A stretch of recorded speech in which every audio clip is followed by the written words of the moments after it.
Assalamualaikum warahmatullahi wabarakatuh. Apa kabar sahabat santai ajo yang budiman? Mudah-mudahan sehat selalu. Saya juga alhamdulillah sehat, makanya saya bisa bikin video. Nah, pada kesempatan kali ini saya ingin berbagi cerita. Eh, Lagi-lagi yang ingin saya bagikan di sini berkaitan dengan isi buku. Kebetulan saya punya buku yaitu novel.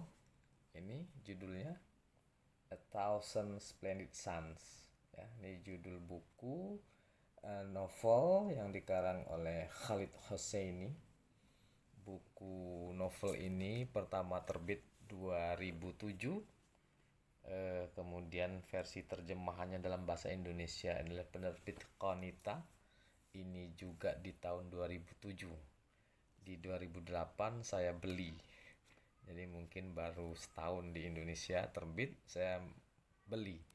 Eh Ya, ini novel yang cukup, ya ini ini international bestseller ini. Ini buku kedua dari Khalid Hosseini, yang mana buku pertamanya itu The Kite Runner. Itu bestseller, international bestseller, dan juga sudah saya baca. Em, Khalid Hussein adalah seorang Afghanistan yang berhijrah ke Amerika dikarenakan situasi politik di Afghanistan pada era-era 90-an sampai awal-awal 2000-an, mengharuskan Khalid Hosseini harus berhijrah ke Amerika. Dia seorang anak diplomat, ya, ayahnya seorang diplomat yang berasal dari kota Herat di Afghanistan. Situasi politik yang tidak menentu pada saat itu menyebabkan Khalid Hosseini yang awalnya adalah seorang dokter, pindah ke Amerika Serikat dan kemudian menulis beberapa novel, dan salah satunya adalah ini yang menceritakan dengan latar belakang situasi sosial ekonomi budaya dan politik yang berlaku di Afghanistan. Menarik, ini kisahnya sangat pilu dengan tokoh utama seorang Maryam. Maryam ini diceritakan sebagai anak haram eh, dari ayah biologis yang bernama Jalil dan ibunya bernama Nana. Di mana Jalil ini adalah orang kaya yang punya 3 istri, kemudian eh, menyebabkan Nana hamil dan lahirlah si Maryam ini. Em, Kisahnya sangat pilu. Si Nana ini sangat membenci si Jalil akhirnya karena tidak bertanggung jawab. Nah, tetapi si Jalil ini selalu memberikan cerita-cerita yang bagus kepada Maryam, anaknya itu, memberikan janji-janji bahwa menceritakan daerah Herat itu begini begitu, sangat cantik, menarik begitu. Nah, ini menginspirasi si Maryam untuk pengen tahu eh, Herat tuh kayak apa. Tetapi ibunya melarang dia untuk pergi ke Herat karena ya begitu bencinya si Nana, ibunya itu, kepada Jalil, ayah Maryam, ayah biologis gitu. Nah, suatu ketika si Maryam ini nekat, ya, curi-curi kesempatan meninggalkan ibunya pergi ke Herat menemui ayahnya. Dan ternyata betul ayahnya tidak begitu peduli, ya, apa yang pernah dulu katakan itu tidak pernah dipenuhi. Kecewa, kecewa, tentu kecewa. Akhirnya dia pulang kembali ke ibunya dan didapati ibunya sudah meninggal gantung diri karena kecewa juga dengan anaknya yang mengkhianatinya seperti itu. Nah, kemudian si Maryam akhirnya ikut ayahnya dengan terpaksa bersama 3 istri ayahnya, ibu tirinya tentu, ya. Dan di sana dia dinikahkan dengan seorang lelaki yang umurnya jauh lebih tua. Ketika itu baru 15 umurnya Maryam. Em, Suaminya berumur 45 tahun, ya, sangat jauh. Nah, disitulah ada tragedi, kekerasan dan lain sebagainya. Em, saya mungkin tidak dalam rangka untuk menceritakan itu sekedar untuk mengantarkannya saja. Tapi apa yang menarik dari sini? Ini adalah versi bahasa Indonesia meskipun judulnya tetap berbahasa Inggris ya. Nah, yang menariknya di versi bahasa Inggris ya, saya punya dalam versi PDF itu ada beberapa kosakata yang sudah lazim dijadikan atau diserap menjadi bahasa Indonesia, dan kita tahunya itu adalah bahasa Indonesia meskipun kalau kita telusuri asal usulnya juga bukan bahasa Indonesia. Itu muncul di novel ini yang versi bahasa Inggrisnya, yaitu kata rupiah. Kita tahu rupiah ini berasal dari bahasa Sanskerta.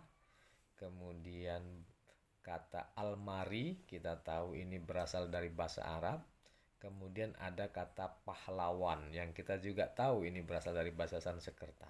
Tetapi di Indonesia sudah lazim dan sudah menjadi kosakata bahasa Indonesia. Oleh karena itu kita sebut juga sebagai kata dalam bahasa Indonesia. Nah, yang menarik dari versi bahasa Inggris itu ketiga kosakata itu muncul ya, dikutip atau digunakan. Saya tidak tahu maksudnya kenapa, apakah itu supaya lebih enak didengar, ditulis begitu dalam bahasa sastra supaya kedengaran puitis atau apa, saya tidak memahaminya, tetapi yang jelas itu muncul ya, muncul di novel versi bahasa Inggrisnya. Nah, kata rupiah muncul pada halaman 44 di versi PDF bahasa Inggris. Kemudian saya coba telusuri di sini di versi bahasa Indonesia. Ternyata dia muncul di halaman berapa ini? Halaman 89 ya. Nah, anehnya ya, bukan aneh sih, mungkin terjemahan yang lebih tepatnya begitu, di versi bahasa Indonesia itu dituliskan uang ya, dituliskan uang, uangnya. Jadi uangnya, para suami yang memanjakan ibu mereka namun tak sudi membelanjakan uangnya untuk istri-istri mereka.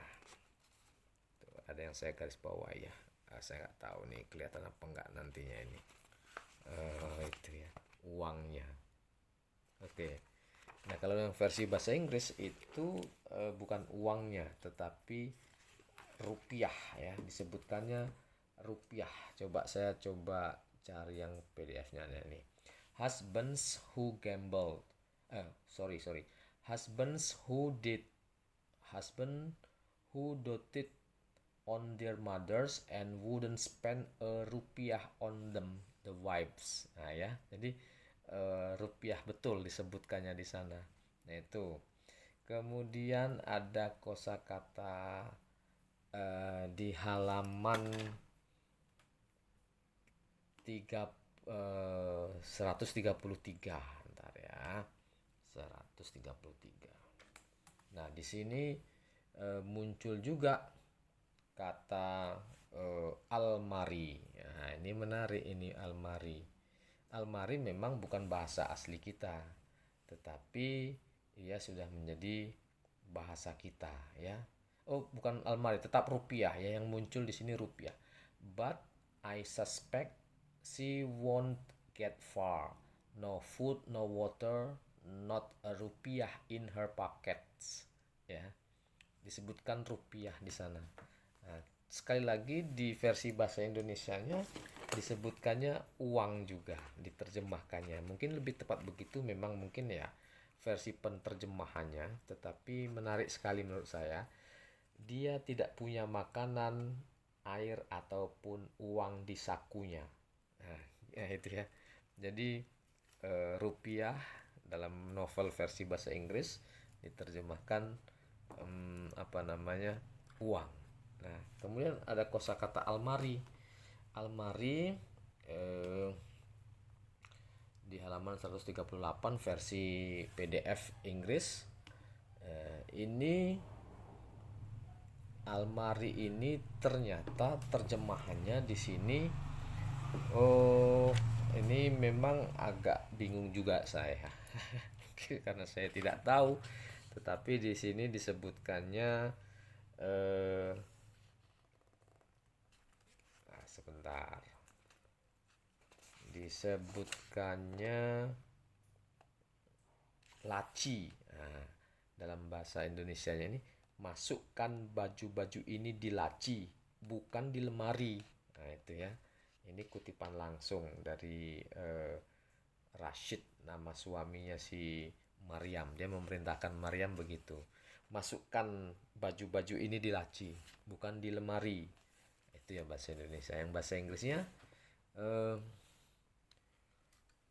put them in the almari, not the closet. Nah, jadi beda ya.